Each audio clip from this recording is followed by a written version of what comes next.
তুলসীদাস একদিন একটি বৃক্ষে জল দিচ্ছিলেন। সেই বৃক্ষের ভেতর থেকে এক বেদ বেরিয়ে এসে তুলসীদাসকে বলল, বলো আমি এ ব্যাপারে তোমাকে কি সাহায্য করতে পারি। তুলসীদাস বললেন, আমার তো একটাই ইচ্ছা, প্রভু রামচন্দ্রের সঙ্গে দেখা করা। বেদ বলল, সে ক্ষমতা যদি আমার থাকতো তাহলে আমি বেদজনিতে বাস করতাম না।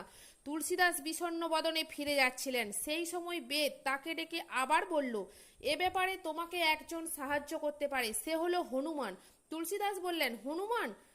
তার সঙ্গে দেখা করা তো অসম্ভব ব্যাপার। বেদ বলল, যে তোমার রামকথা শুনতে প্রথমে আসে ও শেষে যায়, সেই হলো হনুমান। তারপর দিন রামকথা শুনতে হনুমান যখন এলো, তুলসীদাস তাকে দেখে চিনেই ফেললেন।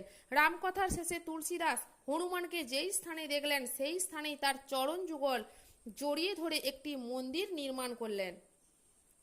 সেই মন্দিরটি আজ সংকটমোচন মন্দির নামে পরিচিত। কমেন্ট বক্সে লিখুন, জয় শ্রী হনুমান।